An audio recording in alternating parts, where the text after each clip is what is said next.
గారితో మాట్లాడదాం. అన్న నమస్తే అన్న. నమస్తే అండి. జగిత్యాల చైత్రయాత్ర బీఆర్ఎస్ కి ఎలా ఉండబోతుందన్న అసలు ఈ చైత్రయాత్ర? ఈ జత్రయాత్ర రేపు రాబోయే రోజుల్లో మాకు బీఆర్ఎస్ విజయం ఇది. మాకు బీఆర్ఎస్ రేపటి రోజున ప్రభుత్వం ఏర్పడ్డ విజయం అని అనుకుంటున్నాం. మేము రాబోయే 2.5 సంవత్సరాల ముందే విజయం అని అనుకుంటున్నాం మేము. ఇది ఎలా చెప్తున్నారు ఇంత గట్టిగా అసలు? ఇలా అంటే ఒక రాష్ట్రంలో ఒకేసారి ఆ రాజకీయ అరంగేట్రం చేసిన గొప్ప నాయకులు, 40 సంవత్సరాలు సుదీర్ఘంగా రాజకీయం ఉన్న నాయకులు ఇద్దరు కలుస్తున్నారంటే ఇక అది మాకు రేపటి రోజు వచ్చేదంతా గెలవడానికి శ్రీకారం అని చెప్పి అనుకుంటున్నాం ఈ సభ. కేసీఆర్ గారు జీవన్ రెడ్డి గారు కలిస్తే రాజకీయాలలో అది కూడా బీఆర్ఎస్ పార్టీలో కలవనున్నారు కాబట్టి ఆ బీఆర్ఎస్ పార్టీ ఎలా ఉండబోతుంది అంటే ప్రజలకు ఏం చెప్పబోతున్నారు ఒక్కసారి? 100% అండి. రేపు రాబోయే రోజుల్లో కేసీఆర్ గారు సంక్షేమం, అభివృద్ధి అన్ని చూసే నాయకులే. జీవన్ రెడ్డి గారు కూడా అలాంటి నేతనే. చాలా సింప్లిసిటీ జీవన్ రెడ్డి గారు చూస్తే వాళ్ళ ఇంటికి కూడా తెలుస్తుంది. నిరంతరం ప్రజాక్షేత్రంలో ప్రజల కోసం ప్రతి సమస్య గురించి పోరాడిన వ్యక్తే. మరి అలాంటి ఇద్దరు వ్యక్తులు ఒకే వేదిక పైన కలిసి పార్టీలో పనిచేస్తామంటే రాబోయే రోజులంతా బెటరే అన్నట్టు కదా. బెటర్ అన్నట్టు కదా, ఫ్యూచర్ అంతా బెటర్ కోసమే కదా. జీవన్ రెడ్డి గారు రావడం కూడా మాకు బెటరే. ఇది మాకు రేపు 2 సంవత్సరాల తర్వాత ప్రభుత్వం ఏర్పడుతుంది అనుకోవట్లేదు. మాకు రేపేది ఒక కేసీఆర్ గారు ప్రమాణ స్వీకారం ఇద్దరు చేస్తున్నారని అనుకుంటున్నాం మేము. అలాంటి సందర్భం అనుకుంటున్నాం మేము. గత ప్రభుత్వంతో పోలిస్తే ఈ ప్రభుత్వ పాలన ఎలా ఉంది అసలు? ఫ్లాప్ అండి. 6 గ్యారంటీలని 6 గ్యారంటీలు చేయలేదు. ఎన్నో అసలు అందరికి ప్రజలకు అరిచేతిలో వైకుంఠం చూపెట్టి ఇవాళ రోజున కనీసం రైతు బంధు వేయలేని పరిస్థితి, ఎవరికి 4,000 పెన్షన్ వేస్తానడండి. జీవన్ రెడ్డి గారు కూడా గంటపదంగా ముత్తుకున్నారండి. కనీసం కూడా వాళ్ళు పదే పదే చెప్పాడు, ఆయన ప్రభుత్వానికి హెచ్చరించారు. మనం అన్న హామీలు నెరవేర్చదామని పదే పదే వాళ్ళకి హెచ్చరించినా పట్టించుకోలేదండి వాళ్ళు. ఇవే ఇంతే అండి అభివృద్ధి. కేసీఆర్ గారు వాళ్ళు పోల్చుకోలేము మేము. అసలు కంపేర్ చేయకండి. రేవంత్ రెడ్డి కేసీఆర్ కూడా పోల్చకండి, అది సాధ్యం కూడా కాదు అసలు.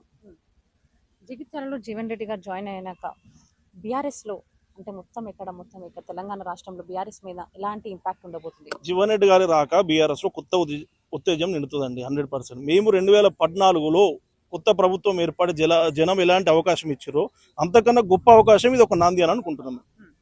అయితే రేపు ప్రజాశీర్వాద సభ జగిత్యాలలో ఉంటే ఇక్కడ మళ్ళీ కూడా రేవంత్ రెడ్డి గారు ఇక్కడ మనకైతే కాళేశ్వరం పైన సభ ఏర్పాటు చేస్తున్నారు. మరి దాన్ని ఎలా చూస్తున్నారు అన్న అసలుకి? ఇప్పుడు ఒకటే అండి, ప్రోగ్రామ్ డైవర్ట్ చేయడానికి నేను అక్కడ గుంతలు తీసిండు. ఎవరు? డాక్టర్ సంజయ్, జగిత్యాల ఎమ్మెల్యే, ప్రస్తుతం ఉన్న ఎమ్మెల్యే అక్కడ ఆర్మూరు చౌరస్తాలో గుంతలు తీసిండని రాకుండా ఇదొకటి డైవర్షన్, అదొక డైవర్షన్. ఏది చేసినా కూడా రేపటి రోజున జగిత్యాల అంతా జనప్రబంజనమే. రేవంత్ రెడ్డి గారు కాదు కదా, మల్లికార్జున ఖర్గే గారు వచ్చినా కూడా దీన్ని ఆపలేరు. కేసీఆర్ గారు బయటకు వస్తున్నారంటే కాంగ్రెస్ కి భయం అనేది ఉంటుంది. ఎందుకు అసలు?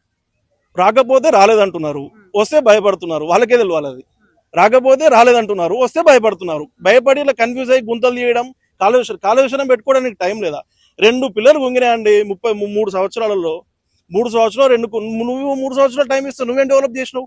మొన్న ఇప్పుడు రేపటికి రేపు కూడా బీఆర్ఎస్ ప్రభుత్వంలో ఫ్లైఓవర్ అనేది స్టార్ట్ చేస్తే రేపు పోయి రిబ్బన్ కట్ చేస్తున్నావు, అంతే కదా.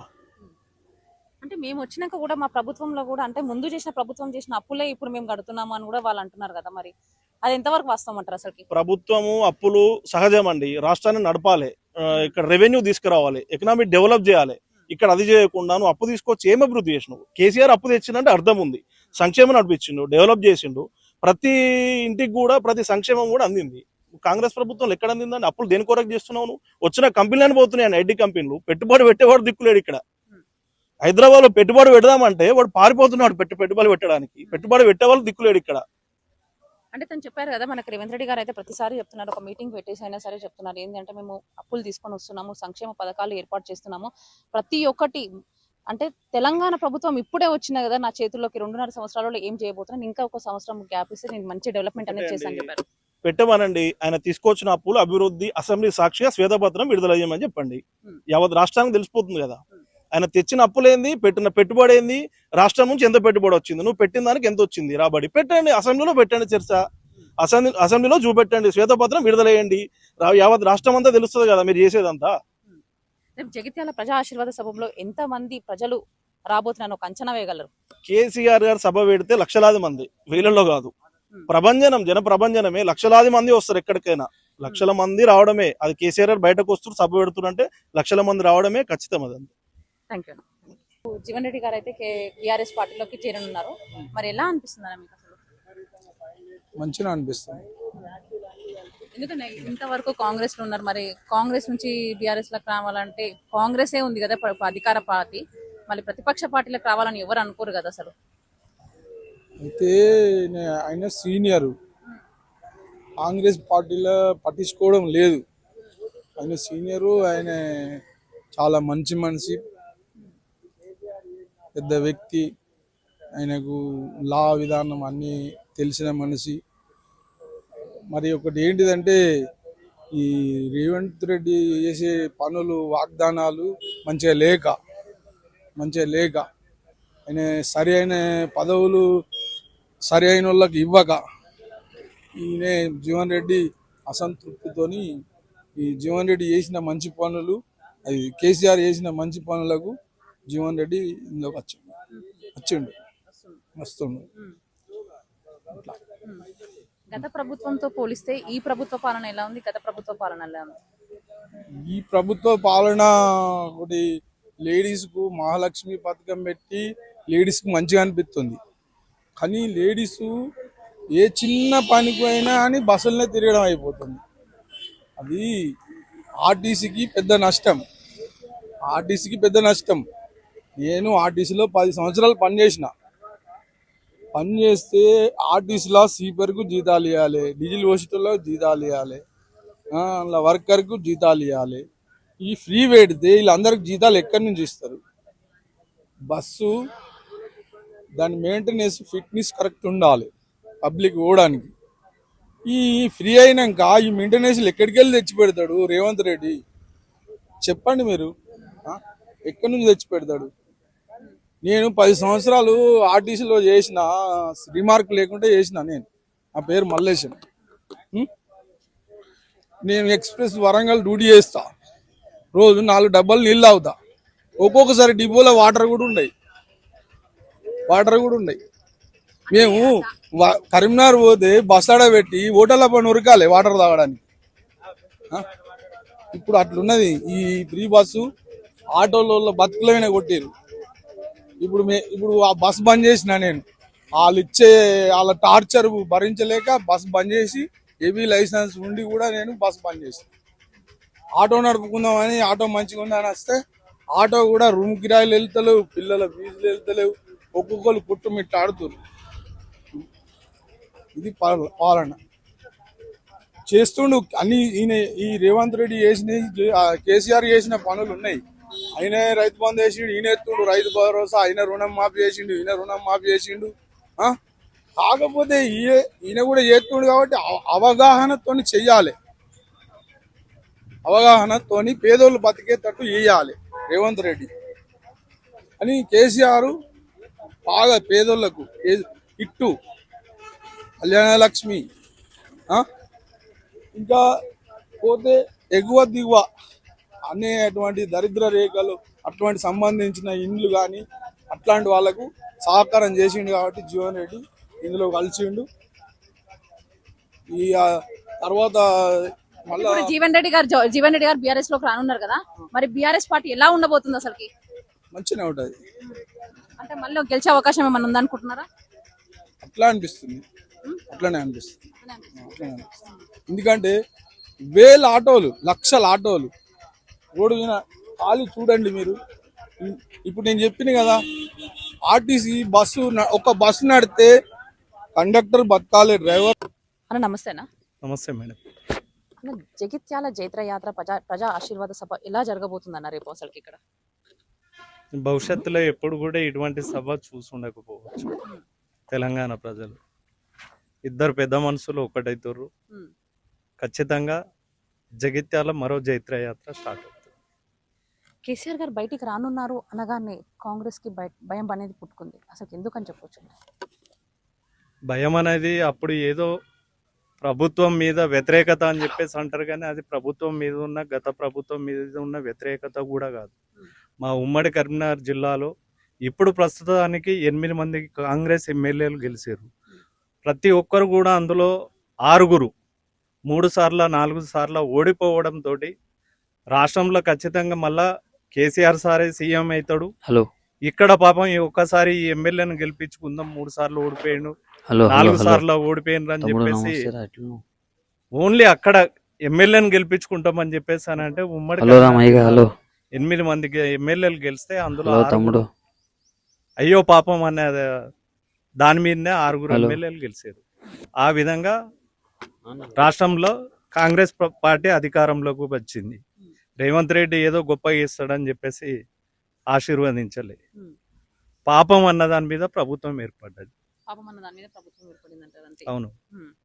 ఎలా అనిపిస్తుంది అన్న గత ప్రభుత్వంతో పోలిస్తే ఈ ప్రభుత్వం పాలన ఎలా అనిపిస్తుంది అసలు? దుర్మార్గ పాలన ఇది. రేవంత్ రెడ్డి గారు పార్టీలు మార్చుకుంటా అధికారంలోకి వచ్చిండు. ఇవాళ పార్టీ ఫిరాయించిన వాళ్ళను చెప్పులతోటి కొట్టాలి, రాళ్లతోటి కొట్టాలని చెప్పిన రేవంత్ రెడ్డి సారే ఇవాళ మళ్ళీ అదే పద్ధతిలో ప్రయాణిస్తుండు. జీవన్ రెడ్డి గారు కేసీఆర్ గారు కలిసి రాజకీయాలలో ముందొస్తే ఎలా ఉండబోతుంది బీఆర్ఎస్ పార్టీ? 100% ఇది ఒక శుభ సూచకం. ఖచ్చితంగా వీరిద్దరు కలయిక రాష్ట్రం లోపల మళ్ళీ రేవంత్ రెడ్డి పోవాలి, కేసీఆర్ రావాలి అని చెప్పేసి ప్రజల నుంచి వస్తున్న ఇది నినాదం.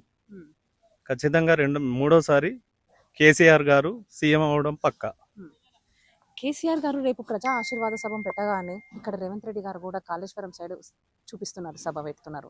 అసలుకి దాన్ని ఎలా చూస్తారన్న? అసలుకి ఇది ఒక 2 పిల్లర్లు ఏదో కుంగిపోయినాయట. దాని మీద మాకు కాళేశ్వరం మీద పూర్తి అవగాహన లేదు. కేవలం 2 పిల్లర్లే కుంగిపోయినాయి. మరి ఈ ప్రభుత్వం ఏర్పడి 3 సంవత్సరాలు అవుతుంది. మరి ఆ 2 పిల్లర్లను మళ్ళీ మరమ్మతులు చేపిస్తే పోయేది కదా. ఇప్పుడు ఇన్ని రోజులు ఎంతో మంది పెద్ద నాయకులు కూడా ఇదే జగిత్యాల్లో జైన్ అవుతున్న జీవన్ రెడ్డి సార్ కూడా కాళేశ్వరం గురించి మరమ్మతుల గురించి మాట్లాడారు. మరి అప్పులు లేని ఇప్పుడు ఏం చేస్తారు? ఇది కేవలం జగిత్యాల్లో మరో జైత్రయాత్ర స్టార్ట్ అవుతుంది కాబట్టి ఇక్కడ ఉన్న ప్రజల్ని దృష్టి మళ్లించడం, ప్రజలే కానివ్వండి పాత్రికేయ మిత్రుల దృష్టి మళ్లించడానికి చేస్తున్న యాత్ర తప్ప కానీ దాని మీద కాళేశ్వరం మీద వారికి ఎటువంటి అది లేదు. రేపు జగిత్యాలలో జరిగే ప్రజా ఆశీర్వాద సభకి ఎంతమంది ప్రజలు రాబోతున్నారని ఒక అంచనా విధంగా అనుకుంటున్నారు? అసలు ఇక్కడ 1,00,000 పైన వస్తారు. 1,00,000 పైన. ఒక జగిత్యాల నియోజకవర్గం నుండే 50,000 మంది జగిత్యాల నియోజకవర్గం నుండే వస్తారు. జగిత్యాలలో జీవన్ రెడ్డి గారితో పాటు మిగతా మంది కూడా చాలా మంది జాయినింగ్స్ అని కూడా వింటున్నాము. అసలుకి ఇంతమంది జాయినింగ్స్ తోని కాంగ్రెస్ ప్రభుత్వం కూటమి అనేది తెలిసిపోతుంది అనుకుంటారా? ప్రభుత్వం ఏదో కూలిపోతుంది అని చెప్పేసి అన్నది కాదు. ఇక్కడ చాలా మంది గెలిచిన సర్పంచులు రేపు పెద్దలు జీవన్ రెడ్డి గారితో పాటు కాంగ్రెస్ పార్టీ నుంచి బీఆర్ఎస్ పార్టీలో జాయిన్ అవుతారు. కొంతమంది సర్పంచులు, కౌన్సిలర్లు, మరి జగిత్యాలకు 5 మండలాలు ఉంటాయి. అందులో 5కు 5 మండలాలకు సంబంధించిన మండల అధ్యక్షులు కూడా జీవన్ రెడ్డి సార్ గారితోటి బీఆర్ఎస్ పార్టీలో జాయిన్ అవుతున్నారు. ఎలా అనిపిస్తుంది అన్న జీవన్ రెడ్డి గారు బీఆర్ఎస్ పార్టీలో జాయిన్ అవుతుంటారు? సార్ చాలా సంతోషం అనిపిస్తుంది. చాలా సంతోషం అనిపిస్తుంది. పాపం పెద్ద మనిషి ఎప్పుడు కూడా కాంగ్రెస్ పార్టీకి ఒక క్రమశిక్షణ కలిగిన కార్యకర్తగా పనిచేసిండు. 42 సంవత్సరాలు తన జీవితాంతం కూడా కాంగ్రెస్ పార్టీకే సేవ చేసిండు. మరి ఇవాళ తనను పక్కన గెలిచిన బీఆర్ఎస్ పార్టీ నుంచి గెలిచిన ఎమ్మెల్యేను పార్టీలోకి తీసుకొని 2.5 సంవత్సరాల నుండి పెద్ద ఆయనను బాగా మానసిక క్షోభకు గురి చేసిండు రేవంత్ రెడ్డి గారు. థ్యాంక్ యూ అన్న. నమస్తే అన్న. నమస్తే. రేపు జరగబోయే ప్రజా ఆశీర్వాద సభ ఎలా ఉండబోతుంది అన్న? అసలు ఇది చాలా బ్రహ్మాండంగా జరుగుతుంది చెల్లెమ్మ. ఎందుకంటే ఒక సంవత్సరం నుండి సారు బయటికి రాలేదు కాబట్టి సంవత్సరం తర్వాత సార్ ఏం మాట్లాడతారు, ఏం కొత్త ఈ విషయాలు చెప్తారు, గవర్నమెంట్ ఏముంది దాని గురించి సారు నోటితో వినాలని జనమంతా వీచి చూస్తున్నారు. ఖచ్చితంగా బ్రహ్మాండంగా ఉంటుంది సభ కూడా. సార్ కూడా మంచి కొన్ని ప్రశ్నలు ఆన్సర్స్ క్వశ్చన్స్ కూడా సార్ చేస్తాడు. గవర్నమెంట్కు కూడా వాళ్ళందరికీ బుద్ధి వస్తుంది. ఎందుకంటే గవర్నమెంట్ కూడా చాలా ప్రాబ్లం చేస్తుంది ప్రతి ఒక్కరు కాబట్టి సారు రేపు పొద్దున బ్రహ్మాండంగా మీటింగ్ అవుతుంది. బ్రహ్మాండంగా సార్ మాట్లాడతాడు. ప్రజలంతా ఉత్సాహంతో ఉంటున్నారు. ఖచ్చితంగా గ్రాండ్ సక్సెస్ చేస్తాడు సార్. రేపు మంచిగా మాట్లాడతారని 2-3 గంటలు సార్ సభలో వస్తుండు. ఒక అర్ధ గంట సేపు సార్ మాట్లాడతారని అందరూ ఆలోచిస్తారు. జీవన్ రెడ్డి గారు బీఆర్ఎస్ పార్టీ కండువా కప్పుకుంటున్నారు కాబట్టి ఎలా ఉండబోతుంది బీఆర్ఎస్ పార్టీ ముందు? ఒకటి వినండి చెల్లెమ్మ, గవర్నమెంట్లో ఉన్నాక కూడా ఏమైనా ఎమ్మెల్యే కానీ మంత్రులు కానీ ఓడిపోతే అదే పార్టీలో ఉండి ఏమైనా కార్యక్రమాలు చేసుకోవాలి, పనులు చేసుకోవాలి, చైర్మన్లు కావాలి, ఏదైనా కావాలని ఆశిస్తారు. గవర్నమెంట్ 2.5 సంవత్సరాలు ఉండగా కూడా ఆయన కాంగ్రెస్ గవర్నమెంట్ ఉండి 40 ఏళ్ల చరిత్ర వహించిన అటువంటి వ్యక్తి ఒక దేవుడు పంపించినట్టు నేను వస్తున్నా సార్ అని సార్ దగ్గర పోయి కలవడం జరిగింది. ఆయన జీవన్ రెడ్డి గారి రాకతో ఈ జగిత్యాల జిల్లాలో కరీంనగర్లో మొత్తం గులాబీ దండ జరుగుతుంది. మొత్తం ఎమ్మెల్యేలంతా 101%గా మొత్తం ఎమ్మెల్యేలు అందరూ గెలుస్తారు మొత్తం డిస్టిక్లలో. కేసీఆర్ గారు జీవన్ రెడ్డి గారు మొత్తం బీఆర్ఎస్ పార్టీలో ఉండబోయే ముందు రాజకీయ భవిష్యత్తు ఎలా ఉండబోతుంది బీఆర్ఎస్ ది? చాలా బాగుంటుందమ్మా. ఎందుకంటే కాంగ్రెస్ కు మాత్రం ఉనికి లేకుండా అయిపోతుంది. జగిత్యాలలో మాత్రం ఒక సీటు కూడా గెలవరు. ఇప్పటికే మొన్న మున్సిపాలిటీ కానీ మనం సర్పంచ్ కానీ మొత్తం కైవశం చేసుకున్నది బీఆర్ఎస్. రెండోది ఏంటంటే జీవన్ రెడ్డి వచ్చుడుతోటి ఏంటంటే బీఆర్ఎస్ కు చాలా బలం కుదిరింది. ఎందుకంటే కేసీఆర్ గారు తోటి చాలా సన్నిహిత సంబంధాలు ఉన్నాయి. రెండోది ఏంటంటే ఆయన ఎన్నో రోజుల నుండి ఆలోచిస్తుండు కేసీఆర్ తోటి రావాలి, కేసీఆర్ తోటి కలవాలని. ఓ 10-12 సంవత్సరాల నుండి ఆలోచిస్తుండు. ఈ రోజు రేపటితోటి ఈ కథ ప్రారంభం మొదలవుతుంది. అప్పటి నుంచి తెలంగాణ రాష్ట్రంలో జీవనం ఎట్లా జరుగుతుందో కాంగ్రెస్ మంత్రులకు మన ముఖ్యమంత్రి కానీ వీళ్ళందరికీ ఖచ్చితంగా ధీటుగా జవాబు చెప్తారు జీవన్ రెడ్డి గారు, కేసీఆర్ గారు. అంటే భవిష్యత్తులో బీఆర్ఎస్ మళ్ళీ కార్యాచరణ ఏం ఉండబోతుంది అసలు? ఒకటే చెల్లమ్మ, ఈ రోజు కూడా రేపు కూడా ఎలక్షన్ బైకాట్ చేసి ఎలక్షన్ పెడితే ఖచ్చితంగా కేసీఆర్ గారు బంపర్ మెజారిటీతో గవర్నమెంట్ ఫామ్ అవుతుంది, మళ్ళీ సీఎం అవుతారు. ఎందుకంటే వాళ్ళు కూడా చాలా బాధపడుతున్నారు. అది కూడా అవకతవకలు నడుస్తుంది. ఎందుకంటే వీళ్ళందరూ పథకాలు పెట్టి అది పెట్టి పబ్లిక్ని మొత్తం మోసగించి అన్ని 6 గ్యారెంటీలని చెప్పి జీవితం ఆడిన ప్రజలతో జీవితం ఆడిన ఈ ముఖ్యమంత్రి ఈయనకు తగిన బుద్ధి తప్పదు. ఎందుకంటే ఆడోళ్ళకు స్కూటీలు ఇస్తా అన్నాడు, తులం బంగారం ఇస్తా అన్నాడు. ప్రతి ఒక్క పెండింగ్ పని పెట్టి 2.5 సంవత్సరాల నుంచి ప్రజలు మొత్తం వాళ్ళ ఫేస్లో వాళ్ళు మొత్తం నిరాశగా జీవితం గడుపుతారు. కాబట్టి ఖచ్చితంగా గవర్నమెంట్ పోవాలని ప్రతి ఒక్కరు ఎక్కడ అడిగినా సార్ తోటి ఒక ఫోటో దిగాలి, సార్ తోటి మాట్లాడాలి, సార్ రావాలి, సార్ రావాలి, సార్ రావాలి. ప్రతి ఒక్కరు ఆశ అదే. సార్ పెట్టిన పథకాలలో వాళ్ళన్నీ ఏం పథకం పెట్టకుండా గవర్నమెంట్ ఫెయిల్యూర్ అయిపోయింది. ఏం పని చేస్తలేరు. ఏమన్నా ఢిల్లీకి సంచులు మోసుడు, ఢిల్లీ కాడ ఓడు, ఎవరు మన రాహుల్ గాంధీ కలుసుడు, మళ్ళీ బీజేపీలతో కలుసుడు. మొన్న కూడా పార్లమెంట్లో కూడా మీటింగ్ అయితే వాడు తుగుల కానీ వాడు పిచ్చోడు ఎంపీ మాట్లాడితే బీజేపీడు దానికి సమాధానం కూడా చెప్తలేరు వీళ్ళు. ఎంత సిగ్గుచేటు. 8 మంది ఎంపీలు ఉండి ఇక్కడ ఉన్నప్పుడు కేసీఆర్ గారు ఫామ్ హౌస్లో దున్నుతా చేస్తా అని ఎన్ని మాట్లాడాడు బండి సంజయ్. ఇక్కడ వండుకున్నాడు బండి సంజయ్. ఈ రఘునందరావు ఎక్కడ ఉన్నాడు, ఈ అరవింద్ ఎక్కడ ఉన్నాడు? ఏం చేస్తున్నారు వీళ్ళు? 8 మంది ఎంపీలను వెళ్తే ఒక పైసా తెచ్చులేదు. అన్యాయంగా మన రాష్ట్రాన్ని నాశనం చేశారు. కేసీఆర్ 50-70 సంవత్సరం నుంచి పరిపాలించిన కాంగ్రెస్ వాళ్ళు, తెలుగుదేశం వాళ్ళు 10-15 ఏళ్ళ సార్ ఎంతో మంచిగా గర్వంగా పరిపాలించిన బీఆర్ఎస్ పార్టీని మొత్తం నాశనం చేసిండు. ఈ 2 ఏళ్లలో మొత్తం నిరాశ చెందిన, మొత్తం పథకాలు పోయినాయి, మన్ను పోయినాయి, మసడం పోయినాయి, పోరాగాలకు ఐటీ ఉద్యోగాలు లేవు, మొత్తం తీసుకుపోయి జైల్లో లేసుడు, నాశనం 16 గంటలు చేస్తుండే రేవంత్ రెడ్డి పరిపాలన. రైతన్న సురేష్ గారు ఉన్నారు, మరి అన్నతో అయితే మాట్లాడదాం. అన్న నమస్తే. నమస్తే అన్న, ఇప్పుడు జగిత్యాల సభ అనగానే జీవన్ రెడ్డి గారు బీఆర్ఎస్లోకి జాయిన్ అవుతున్నారని అందరికీ తెలిసిన విషయమే. మరి బీఆర్ఎస్లోకి జీవన్ రెడ్డి గారు రాబోతున్నారు కాబట్టి ఎలా అనిపిస్తుంది అన్న? అసలు రియాక్షన్ ఎలా ఉంది? ఇవాళ సొంత పార్టీ అధికార పార్టీ సీనియర్ నాయకుడిని కాపాడుకునే దౌర్భాగ్య స్థితిలో ఈ రాష్ట్ర ముఖ్యమంత్రి ఎందుకు పోతున్నారు? పథకాలు ఇలా 6 గ్యారెంటీలు 100 రోజుల్లో ఇస్తాన్న ఈ 420 హామీలలో ఒక్కటి కూడా ఇంప్లిమెంట్ కాలేదు. కాబట్టి ఇలా సొంత పార్టీకి సంబంధించిన సీనియర్ నాయకులే వ్యతిరేకించి వద్దని చెప్పి వెళ్ళిపోతారు. ఒకసారి ఆలోచించాలి. రాష్ట్ర ముఖ్యమంత్రి 28 నెలల కాలంలో ఈ రాష్ట్రంలో ఏమైనా చేసిందా? రైతు బంధు 3 సార్లు ఎగ్గొట్టి, కాలం నీళ్ళు ఇవ్వకపోయి, కాళేశ్వరం కూలగొట్టి ఈ రాష్ట్రంలో ఏం జరిగిందంటే దాచుకో ఉన్నదంతా అమ్ముకో అన్నట్టు మొత్తం అమ్ముతుంది. తప్పితే ఈ రాష్ట్రంలో 27 నెలల కాలంలో 910 మంది రైతులు చచ్చిపోయారు. రైతు బంధు ఇవ్వలేదు, రుణమాఫీ చేయలేదు, కాలం నీళ్ళు లేదు. కష్టకాలంలో ఇలా ఐకేపీలో ఒడ్లు కొనే పరిస్థితి కూడా లేదు. అందుకే ఈ రాష్ట్రంలో ఎవరు సంతోషంగా ఉన్నట్టే అనుమూల రేవంత్ రెడ్డి అన్నదమ్ములు తప్పితే ఎవరు సంతోషం లేదు. అందుకే ముఖ్యంగా కాంగ్రెస్లో ఉన్న సీనియర్ నాయకులే బీఆర్ఎస్ వైపు చూస్తున్నారంటే ఎంత ఎలాంటి పరిపాలన అందిస్తారో అర్థం చేసుకో. జగిత్యాల సభ అనగానే ఇప్పుడు రేవంత్ రెడ్డి గారు కూడా రేపు ఇంకొక సభ పెట్టినారు. అది కూడా మళ్ళీ కాళేశ్వరం ప్రాజెక్ట్ సభ అని కూడా పెట్టినారు. మరి ఇన్ని రోజుల నుంచి గుర్తుకు రానిది ఇప్పుడు సడన్ గా గుర్తుకు రావడాన్ని ఇలా చూస్తున్నాను అన్న. కేసీఆర్ గారు పదే నా పేరు ఎత్తట్లేదు, భయపడుతున్నారు, అది అంటున్నారు. మరి కేసీఆర్ గారు బహిరంగ సభ పెట్టిన రోజు నువ్వు ఎందుకు పెడుతున్నావు? అంటే కేసీఆర్ బహిరంగ సభ రోజు చూసిన సగం మంది కూడా నీ బహిరంగ సభ నిన్ను చూడరు. కేసీఆర్ అంటే దేవుడు, తెలంగాణ తెచ్చిన దేవుడు, తెలంగాణ రైతుని రాజు చేసిన దేవుడు, రైతు బంధు లాంటి పథకం పెట్టిన దేవుడు, రైతు చనిపోతే ఆ కుటుంబం రోడ్డు పడకుండా రైతు బీమా పెట్టిన దేవుడు. ఈ రాష్ట్రంలో ఈ దొంగ వచ్చినాకనే మా పథకాలు దోచుకు తిన్నాడు. ఆ కేసీఆర్ దొరన్నప్పుడే రైతు బంధు ఇచ్చిండు, కాలం నీళ్ళు ఇచ్చిండు, కరెంట్ ఇచ్చిండు. కష్టకాలం రైతుల్ని కాపాడుకుని రైతు రాజ్యం కోసం కష్టపడ్డ పెద్ద రైతు కేసీఆర్ అయితే రైతు బంధు పైసలు కూడా ఎగ్గొట్టిన దద్దం ఈ రాష్ట్ర ముఖ్యమంత్రి. 3 సార్లు 27,000 కోట్ల రూపాయలు ఎగ్గొట్టిండు. రేపు కేసీఆర్ గారు మీటింగ్ ఉండగానే రైతు బంద్ చేస్తా అని మాట్లాడుతున్నాడు. మేడిగడ్డ ఇయ్యాల గుర్తొచ్చిందా? 28 నెలల కాలంలో నువ్వు కూలగొట్టింది ఈ అధికారం పోవడానికి కారణమైన కాళేశ్వరం కుట్ర చేసి కూలగొట్టింది ఈ అనుమల రేవంత్ రెడ్డి అని మేము కూడా చెప్తున్నాం. పదే చెప్తున్నాం. ఇప్పుడు కాళేశ్వరం ఎందుకు గుర్తొచ్చింది? ఇప్పుడు ఎందుకు గుర్తొస్తుంది? కాళేశ్వరం పనికిరాదని, కాళేశ్వరం కుంగిపోయాని మరమ్మతులు ఎందుకు? దేనికోసం? మేము మాట్లాడుతున్నాం. మేము తుంగతుర్తి ప్రాంతంలో కక్షలు, కార్పణ్యాలు, గోరీలు ఉండేవి. రక్తపాతం వీళ్ళు కమిషన్ కోసం తీసిన కాలువల్లో రక్తపాతం బారిస్తే కేసీఆర్ వచ్చినాక గోదావరి జిల్లా తీసుకొచ్చి మా కాలుగడింది కేసీఆర్ గారు.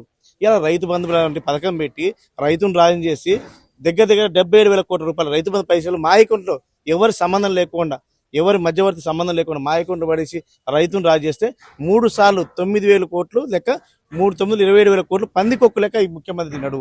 40,000 కోట్లతో రుణమాఫీ చేస్తా అని చెప్పి 20,000 కోట్లు చేసి 20,000 కోట్లు తిన్నది ఈ రాష్ట్ర ముఖ్యమంత్రి కాదా? ఎందుకంటే ఈ రాష్ట్రంలో ముఖ్యమంత్రికి ఎవరు సంతోషంగా ఉండడం ఇష్టం లేదు. ఒక సైకో లెక్క. ఇప్పుడు కూడా జగిత్యాల సభ నుంచే చెప్తున్నాం, సైకో పోవాలా, సార్ రావాలి. ఎందుకంటే ఈ సైకో పేదోడు ఇల్లు చూసిన ఊరోడు, ఓ రైతు బంధు ఇచ్చిన ఊరోడు, ఆడపిల్ల బంగారం చెప్పి అసలు కళ్యాణ లక్ష్మి పైసలు ఎగ్గొట్టిండు. ఇలా ఎవరు బాగుపడరు? గురుకుల పాఠశాల విద్యాశాఖ మంత్రి కూడా గురుకుల పాఠశాలలో 145 మంది దాకా పిల్లలు చచ్చిపోయారు. నువ్వు అసమర్థుడు కదా. హైదరాబాద్ నగరం అనేది భాగ్యనగరం, బంగారు నగరం అనేది ఇలా దోమల నగరం చేసింది ఈ అసమర్థ ముఖ్యమంత్రి, మున్సిపల్ శాఖలో ఉన్న ముఖ్యమంత్రి కాదా? అందుకే ఈ రాష్ట్రంలో ఎవరు బాగురంటే దోచుకుని తింటున్న అనుమల రేవంత్ రెడ్డి ఒక్కడే బాగుండు తప్పితే ఎవడు బాగలేదు. అందుకే జైత్యాల నుంచి జైత్యాల మొదలవుతుంది. జీవన్ రెడ్డి లాంటి సీనియర్ నాయకులే ఈ సన్నాసి పరిపాలన నేను ఉండలేనని బయటకు వచ్చిండు. రేపు చాలా మంది వస్తారు, కేసీఆర్ మరి పోయిన వాళ్ళందరూ జతగడతారు. కేసీఆర్ మార్గమే తెలంగాణ శ్రీరామ రక్షని కేసీఆర్ అమ్మడి నలుస్తారు. జగిత్యాల జైత్ర సభ తర్వాత ప్రజల మీద ఎలాంటి ఇంపాక్ట్ ఉండబోతుందన్న? ఈ రాష్ట్రంలో ఎవరు సంతోషంగా లేరమ్మా. 28 నెలల కాలంలో ఎవరు సంతోషంగా లేరు. కాబట్టి ఇంపాక్ట్ ఏం లేదు, ఆల్రెడీ డిసైడ్ అయిపోయారు. ఎప్పుడు ఎలక్షన్లు వచ్చినా కేసీఆర్ కావాలా, గుర్తు ముఖ్యం లేదు, అభ్యర్థులు ముఖ్యం లేదు. కాబట్టి ఖచ్చితంగా కేసీఆర్కే ఓటు వేయడానికి సిద్ధంగా. అన్న నమస్తే అన్న. నమస్తే. జీవన్ రెడ్డి గారి జైత్ర యాత్ర బీఆర్ఎస్ కు ఎలా ఉండబోతుందన్న? ఆక్సిజన్ కోసం వెయిట్ చేస్తున్న పార్టీ కోసం, ఆక్సిజన్ వెంటిలేటర్ మీద ఉన్న పార్టీకి ఆక్సిజన్ లాంటి వాడు జీవన్ రెడ్డి గారు. ఈ జీవన్ రెడ్డి అనేటోడు జగిత్యాలకు పరిమితమైన నాయకుడు కాదు. యావత్ ఆంధ్రప్రదేశ్లో అసెంబ్లీ టైగర్గా పేరొందిన నాయకుడు. ఈరోజు తెలంగాణకు కేసీఆర్ గారు అయితే ఎంత శక్తి సామర్థ్యాలు ఉన్నాయో, ఆ తర్వాత జీవన్ రెడ్డి గారికి కూడా అదే స్థాయిలో శక్తి సామర్థ్యాలు ఉన్న నాయకుడు జీవన్ రెడ్డి గారు. అన్న రేపైతే జీవన్ రెడ్డి గారు సభ ఏర్పాటు చేయబోతున్నారు. మరి ఎంతవరకు ఎలా జరగబోతుంది సభ? ప్రజలు ఎంతవరకు రాబోతున్నారని ఒక అంచనా వేయగలుగుతుంది? పార్టీ 1,00,000 టార్గెట్ అన్నారు. జగిత్యాల రేపు జనసంద్రం అయిపోతుంది.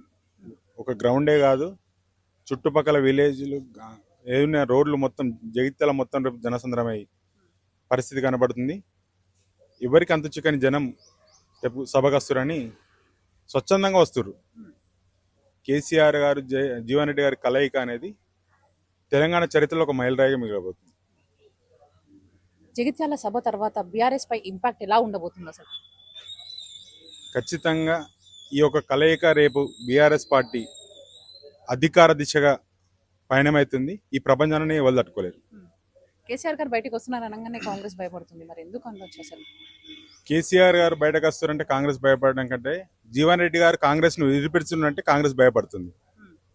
కాంగ్రెస్ పార్టీని 42 సంవత్సరాలుగా తన ఇంటి పార్టీ, నా పార్టీ అని పార్టీ కోసం కష్టపడ్డ నాయకుడు తెలంగాణలో ఉన్నాడు అంటే అది కేవలం జీవన్ రెడ్డి గారు. జీవన్ రెడ్డి గారు అసలు ఎవ్వరు ఊహించలేరు జీవన్ రెడ్డి గారు పార్టీ వదిలిపెడతారు కావచ్చు, ఆయన ఎన్ని అవమానాలు చేసినా అలాగే ఉంటాడు కావచ్చు అనుకున్న నాయకత్వానికి ఇలా కనువిప్పు జరిగింది.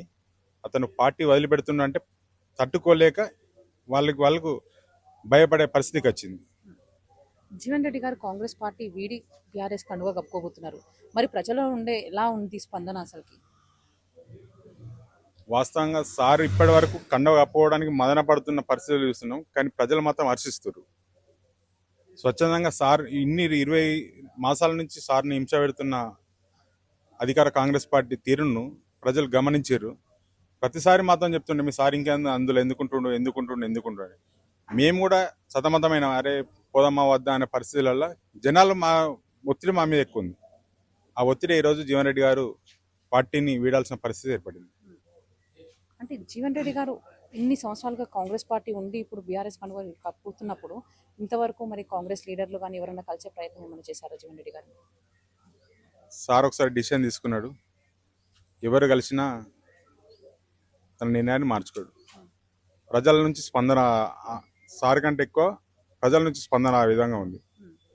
కాబట్టి ఈ పరిస్థితులలో ఎవరు కలిసినా ఎన్ని ప్రయత్నాలు చేశారు హైకమాండ్ నుంచి చేసిర్రు, పిసిసి ప్రెసిడెంట్ వచ్చిర్రు, మంత్రులు వచ్చిర్రు. ఎవరు వచ్చినా తన నిర్ణయాన్ని కాదనుకొని బీఆర్ఎస్ వైపు పయనమవుతుంది. జగిత్యాల అడ్డ నుంచి కాంగ్రెస్ కి ఎలాంటి మెసేజ్ పంపుతున్నారు? జగిత్యాల ఈ జైత్రయాత్ర అనేది జగిత్యాల నుంచి మొదలై తెలంగాణ ప్రతి 119 నియోజకవర్గాలలో కాంగ్రెస్ భూస్థాపితమే ఖచ్చితంగా ఇక్కడి నుంచి స్టార్ట్ అవుతుంది. ఓకేనా?